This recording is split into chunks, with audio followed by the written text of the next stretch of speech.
Hello, America. I'm just a few hundred feet from Ground Zero, where a group of Muslim terrorists crashed two planes into the World Trade Center, killing close to 3,000 people.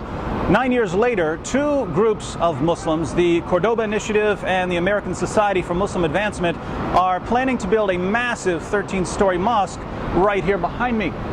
Now, understandably, many people here in the West are concerned that this isn't an attempt to honor the families of 9/11, as the Muslims here are claiming.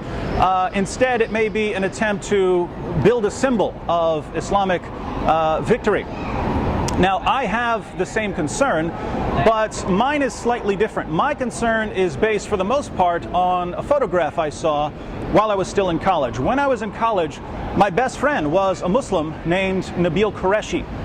Nabil showed me some photographs shortly after the September 11th attacks, and I found them quite surprising. Muslims were passing these photographs around, and Nabil thought that they were absolutely hilarious. The first photograph was a picture of George W. Bush as a Muslim, and I have to admit, that one was actually pretty funny. George W. looked like he had joined the Taliban. The second photograph wasn't so funny. It was a photoshopped picture of the Statue of Liberty covered in a full veil. Now, this one bothered me a little bit. It was the Statue of Liberty, a symbol of freedom and justice, covered by a full veil, a symbol of oppression and Sharia law. Now, these two pictures actually worked their way around the internet, so lots of people are familiar with them. The third picture is the one that really disturbed me, however. It was a photoshopped picture of New York City covered in mosques and minarets. In the bottom corner, it said, New York City, 2006. The idea was that the terrorist attacks had cleared the ground for the construction of new mosques. Now, when I asked Nabil why he found this photograph so funny, he said, "Am I the only one who's dealing with this tragedy through humor?" But that really didn't work. People who dealt with 9/11 through humor made fun of the terrorists. They didn't joke about terrorist attacks clearing the way for a new Mecca. So this was when I first realized, for the first time, that there are two forces at work within Western Muslims like Nabil. On the one hand, Nabil was born and raised in the United States. His father had been in the US military. He loved America.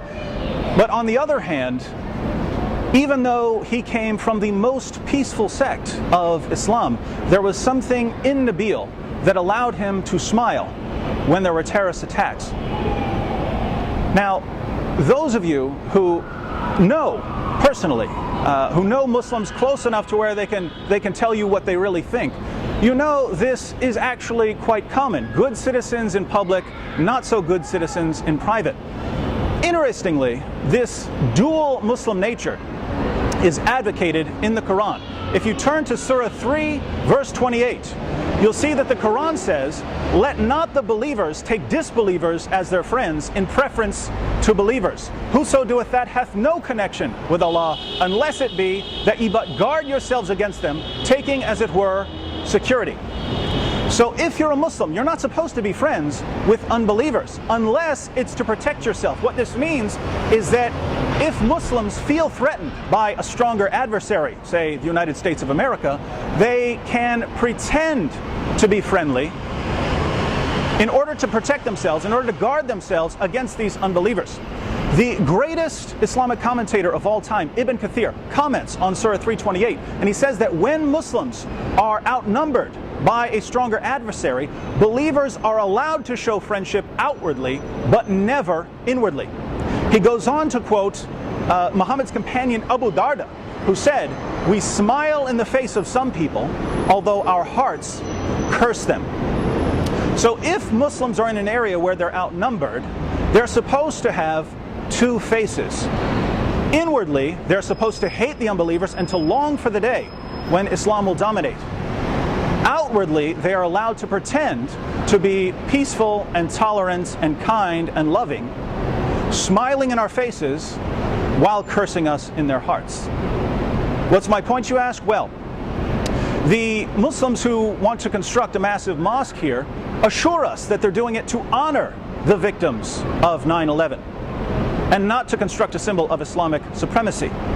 They assure us that they're going to build a beacon of understanding and harmony, a place for people of all faiths to gather and condemn extremism. Do you believe that? If so, I'd like to sell you a bottle of Wood's Miracle Magic Cure-All from the Miracle Springs of Poland for the low, low price of $487. My friends, what did Muslims do when they conquered Mecca? They went to the Kaaba, the center of pagan worship, and they claimed it for Islam. What did Muslims do when they took Jerusalem? Where did they build their mosque? They built it on the Temple Mount. When Muslims conquered Damascus, where did they build their mosque? They demolished the Church of St. John the Baptist and replaced it with a mosque. Why? When you Islamize the most important places of your enemy, you destabilize your enemy, you make them weaker, and you show them that Muslims are in control. Now, the mosque that's being built here, we don't have a religious center in the United States of America, but we do have an economic center. The heart of that economic center was the World Trade Center, which was destroyed by Muslims. And now Muslims want to construct a massive mosque. Why? To honor the victims of 9/11? Keep in mind, this was in the minds of Muslims all along. Right after the September 11th attacks, Muslims were joking about filling the city with mosques. And now they tell us that they're doing it to honor the victims of 9/11. Smiling in our faces while cursing us in their hearts. Come out of the cave, America. It's dark in there.